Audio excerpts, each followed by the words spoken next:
Good evening, Phil Thatch here, and I am in Collegedale, Tennessee, where a fireworks demonstration is supposed to be taking place in the next 5 minutes or so.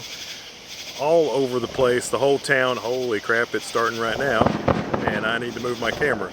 So let's get busy. I'll readdress you soon.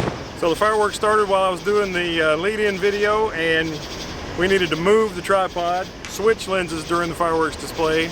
But we ended up shooting with the 70-200. I'm not sure how many millimeters. Actually, I can tell you. I was at 165 millimeters, and most of the show I did at f/18 ISO 100. I was in bulb mode and using the remote shutter, and whenever a good-looking mortar was in the air, I'd just hold it down until it was over and maybe catch another one. And I don't know. We'll see how they come out. I don't do a whole lot of fireworks photography, but you know, today's the 3rd of July, and a little town pretty close to our hometown had a fireworks display, and there's traffic all over the place. The crazy thing is, this lot wasn't a horribly bad place to watch the fireworks. There were some trees in the way, but it was just us and one other car here. But I mean, the road is completely packed with cars. So anyway, you know, we came in the 11th hour and managed to watch the fireworks. So I'll show you some firework pictures maybe in a little while with some settings. Thanks for watching. Have a great night, and happy Independence Day, America. Bye-bye. Here we are in Lightroom. First I want to tell you that I used full manual mode, always ISO 100. My focal length changed. I started out at 200 millimeters. Actually, I started out with the 24-70 on, and that was not enough from the distance we were away from the launch side of the fireworks. So I had to switch right in the middle of the show in the dark to my 70-200. And I think the first shot that I like here was at 200 millimeters, and then I kind of adjusted, and it seemed like 165 was just about perfect. ISO was always 100. I kept changing my aperture. I started out at, I think, f/8, and I got all the way up during the grand finale. I got all the way up to f/22 to try to let in less light per amount of time. But most of the time I was at f/18. And so I had vibration reduction off. I was in bulb mode. So like I said in the intro, you know, whenever I saw a mortar in the sky that looked pretty good, or one was on the way that I thought sounded like it might be pretty good, I would open the shutter, and then when a decent amount of time had passed, I would release the shutter. And you know, I didn't shoot the whole show, obviously, because I was switching lenses, and I still ended up with 34 pictures that I thought, you know, I don't think any of these are great or amazing firework pictures, but they're fairly cool. So let's take a look at them now. So this one is 200 millimeters in f/9, 1.6 seconds. And you can see down here there's trees in the foreground. But we got there really, really late. We were definitely an 11th hour decider of, hey, let's go see the fireworks and take the camera. I'd already switched by this second keeper. I'd already switched to 165 millimeters. I'm still at f/9, and this one's 5 seconds. Same settings, but this one's 2 seconds and 3 seconds. 6 seconds for this one. Still the same settings otherwise. 100 ISO, 165 millimeters f/9. And this one was 10 seconds. I had stepped up to f/10 by this time, and you can see it's definitely overexposed here. So, well, no, the next one I did not bump. I love, look at all the colors. It's great. f/10 and 8 seconds. Now I've stepped it all the way up to f/14, 4 seconds on this one. Still f/14 and 5 seconds. And now I'm at f/18, and I stayed at f/18 all the way until the grand finale. So 5 seconds on this one, and 5 seconds on this one. Looks like palm tree.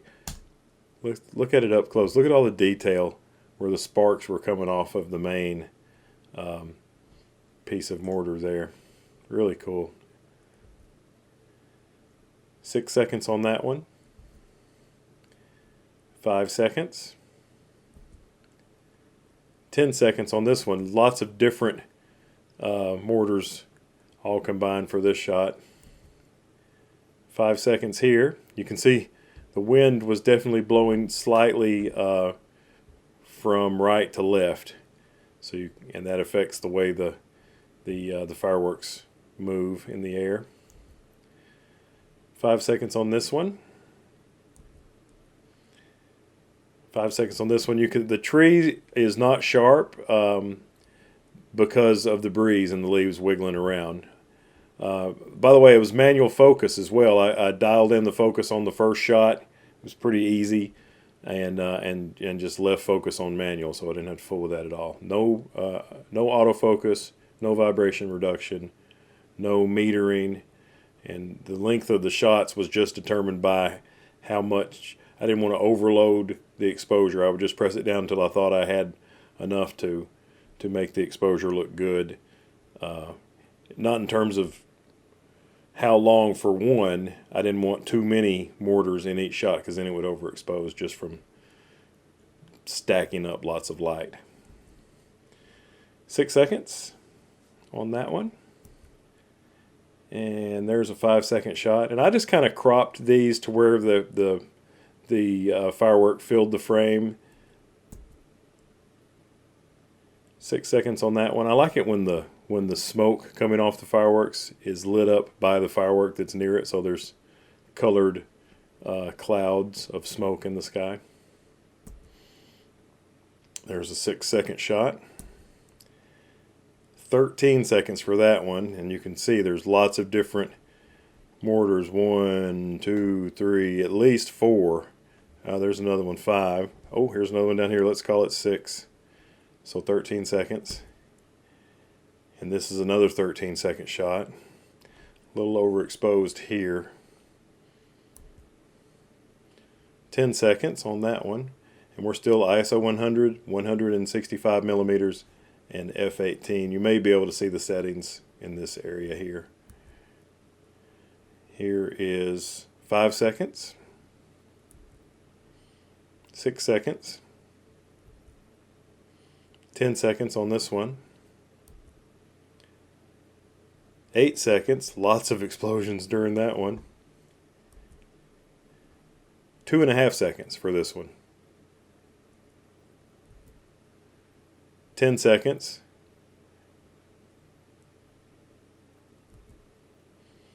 Another 10-second shot here.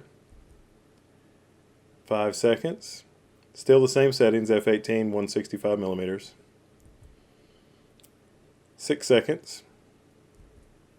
And this is the grand finale, and this is only 5 seconds, but I can't even count how many mortars were in the air. And I switched to f/22 to try to make it where I can get a few seconds, but it's just too busy. The grand finale is just too busy. So there you have it, the fireworks display at Coolidge Park in Hamilton County, Tennessee, as photographed with a Nikon Z6, an FTZ adapter, and a 70-200 f2.8 VR2, and a remote shutter release in manual mode. Thanks again for watching. Have a great day, and happy Independence Day, America.